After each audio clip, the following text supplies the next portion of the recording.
الحمد لله رب العالمين والصلاة والسلام على من هو رحمة للعالمين وعلى آله الطيبين وعلى سائر اتباعه بإحسان إلى يوم الدين. أما بعد فأعوذ بالله من الشيطان الرجيم. بسم الله الرحمن الرحيم. وقاتلوهم حتى لا تكون فتنة ويكون الدين كله لله. صدق الله مولانا العلي العظيم. وقال النبي صلى الله عليه وسلم العلماء ورثة الأنبياء او كما قال علیہ الصلاۃ والسلام. یہ بات عیاں ہے دنیا پر، ہم پھول بھی ہیں تلواریں بھی، یا بس میں جہاں مہکائیں گے یا خون میں نہا کر دم لیں گے. یہ بات عیاں ہے دنیا پر، ہم پھول بھی ہیں تلواریں بھی،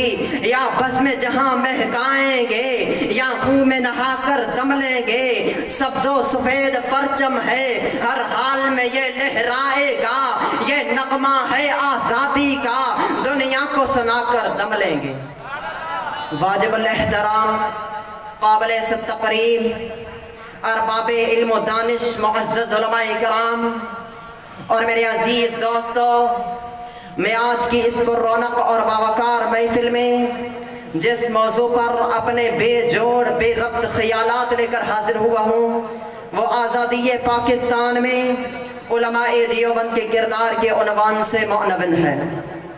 سامعین محترم، عقل و دانش کا حامل ہر انسان جانتا ہے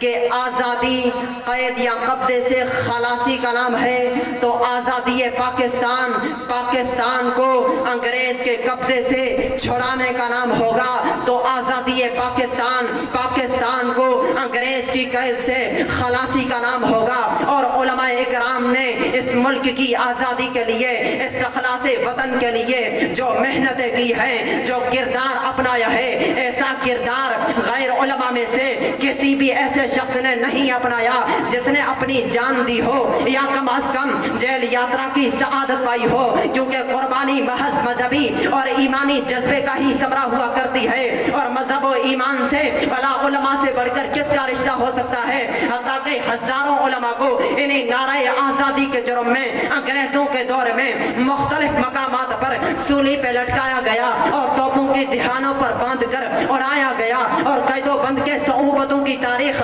تو مالٹا سے لے کر مالدیپ تک ہر جیل کی در و دیوار پر کند ہے. گویا کہ اس ملک کی آزادی کے لیے، استخلاص وطن کے لیے قربانیوں میں میساگر اگر کسی کا نام لیا جا سکتا ہے تو وہ صرف اور صرف علماء ہند، بالخصوص علماء دیوبند ہے.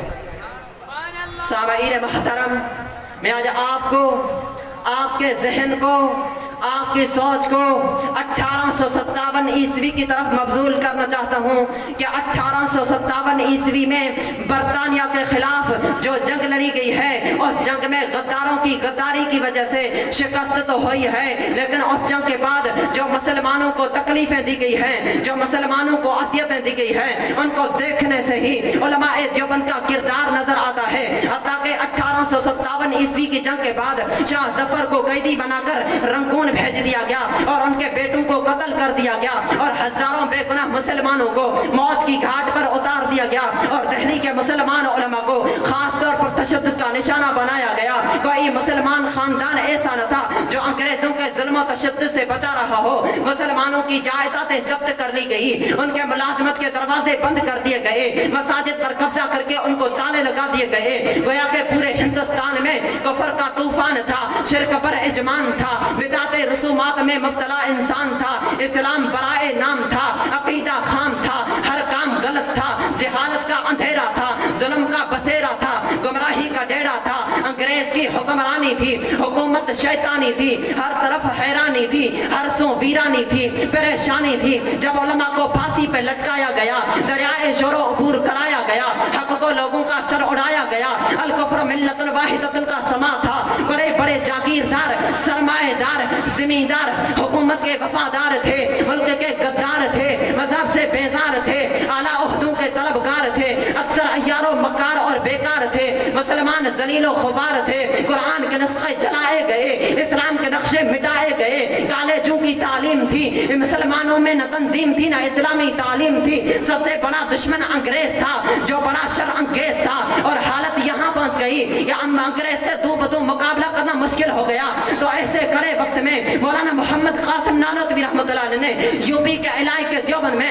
ایک مدرسے کی بنیاد ڈالی تاکہ ایسے افراد تیار کیے جا سکیں جو بستی بستی پھیل کر مسلمانوں کا رشتہ دین سے جوڑے رکھنے میں مدد کریں۔ اور حالات اتنے خراب ہو چکے تھے کہ دیوبند کے اس مدرسے کو ابتدائی طور پر ایک طالب علم میسر ہو سکا، اس طالب علم کا نام شیخ الہند مولانا محمود حسن رحمۃ اللہ علیہ ہیں، اور یہی مولانا محمود حسن رحمۃ اللہ علیہ ہیں جس نے 1905 کو انگریز کو برے صغیر سے نکالنے کے لیے کارروائی کا آغاز کیا ہے، لیکن 1915 میں ان کا راز افشا ہو گیا۔ راز کے افشا ہونے کی وجہ سے ان کو مالٹا کی جیل میں قید کر دیا گیا، اور اس مالٹا کی جیل میں ان کے شاگرد مولانا حسین احمد مدنی بھی تھے، اور یہی مولانا حسین احمد مدنی ہیں جو اپنے رفقا کے ساتھ جمعیت علماء ہند کے نام سے متحدہ برے صغیر کی آزادی کے لیے محنت فرماتے رہے، اور انگریز کو یہ پیغام دیتے رہے کہ زنجیر جنوں کا تحفہ ہے، زنجیر سے کیا گھبرانا ہے، ہم ہاتھ بڑھائے ہیں آگے، پہنائے جسے پہنانا ہے، سو چاہے کفیل اب کچھ بھی ہو، ہر حال میں اپنا حق لیں گے، عزت سے جیے تو جی لیں گے ورنہ جام شہادت پی لیں گے۔ سامعین محترم، اگر میں آزادی پاکستان میں علماء دیوبند کے کردار کو برے صغیر سے شروع کروں، ایش انڈیا کمپنی وائس روڈ پر دانیہ فرنگی سامراج سے شروع کروں، تو میرے اور آپ کے روحانی قائد شیخ شاہ ولی اللہ محدث دہلوی سے لے کر شاہ عبد العزیز تک، شاہ عبد العزیز سے لے کر شاہ اسحاق تک، شاہ اسحاق سے لے کر شاہ عبد الغنی تک، شاہ عبد الغنی سے لے کر مولانا محمد قاسم نانوتوی تک، مولانا محمد قاسم نانوتوی سے لے کر حضرت شیخ الہند تک، حضرت شیخ الہند سے لے کر مولانا حسین احمد مدنی تک، مولانا حسین احمد مدنی سے لے کر مولانا مفتی محمود تک، مولانا مفتی محمود سے لے کر آج میرے اور آپ کے قائد جمعیت بطل حریت امام اسلامی انقلاب حضرت مولانا فضل الرحمن تک، تاریخ اٹھا کر پڑھو، جو بھی باطل سے ٹکرایا ہے وہ صرف اور صرف علماء دیوبند کا پیروکار نظر آئے گا۔ سامعین محترم، آزادی پاکستان میں علماء دیوبند کا کردار ریڑھ کی ہڈی کی حیثیت رکھتا ہے، کیونکہ اس ملک کا سب سے پہلے تصور اور تخیل کرنے والا حکیم الامت حضرت مولانا اشرف علی تھانوی ہیں، اور سب سے آخر میں قیام پاکستان کے وقت مشرقی پاکستان میں پرچم لہرانے والا علامہ شبیر احمد عثمانی ہیں، اور مغربی پاکستان میں پرچم کشائی کرنے والا علامہ ظفر احمد عثمانی ہیں۔ اور میں تو کہتا ہوں کہ اگر تحریک آزادی پاکستان میں اللہ سید عطا اللہ شاہ بخاری کے کردار کو دیکھنا ہے تو مجلس احرار اسلام کو دیکھتے ہیں کہ سید عطا اللہ شاہ بخاری فرماتے ہیں کہ مجھے پاکستان بن جانے کا تو اتنا ہی یقین ہے جتنا سورج کے مشرق سے طلوع ہونے کا یقین ہوتا ہے، لیکن اگر مجھے کوئی اس بات کا بھی یقین دلا دے کہ ہندوستان کے کسی قصبے کی گلی میں یا کسی شہر کے کوچے میں حکومت الہیہ کا قیام اور شریعت اسلام کا نفاذ قائم ہونے والا ہے، تو رب کعبہ کی قسم میں آج ہی اپنا سب کچھ چھوڑ کر آپ کا ساتھ دینے کو تیار ہوں۔ لیکن ہندو اپنی مکاری اور عیاری سے پاکستان کو تنگ کرتا رہے گا اور اسے کمزور کرنے کی کوشش کرے گا، تو اسی وقت میں ماسٹر تارا سنگھ نے تلوار گھما کر مسلمانوں کو خون کی ندیاں بہانے کی دھمکی دی ہے، تو اسی وقت میں سید عطا اللہ شاہ بخاری فرماتے ہیں کہ ماسٹر جی ہاش کے ناخن لو، کیا کہتے ہو؟ جس قوم کے فرزندان خون کے سمندر میں تیر رہے ہوں تم اسے اپنے ننھے منھے ندیوں سے ڈراتے ہو۔ پھر فرمایا کہ اگر ماسٹر جناح کے مقابلے میں تارا سنگھ کی تلوار اٹھے گی تو اس کے مقابلہ کرنے کے لیے پہلے بخاری آئے گا۔ یہ ہمارے اکابر ہیں۔ ارے میں تو کہتا ہوں کہ اگر آزادی پاکستان میں پہلے قیام پاکستان کے دینی نعروں سے لے کر پہلی قومی پرچم کشائی تک حکیم الامت حضرت مولانا اشرف علی تھانوی کی اور ان کے متوسلین کی تائید اور حمایت نہ ہوتی تو قیام پاکستان کبھی دینی نعرے کی بنیاد پر حاصل نہ کیا جا سکتا، اور مسلم قوم محض لیگی قیادت کے تدین کی بنیاد پر تقسیم کے فارمولے کو کفر و اسلام کا فارمولہ ماننے کے لیے ہرگز تیار نہ ہوتی۔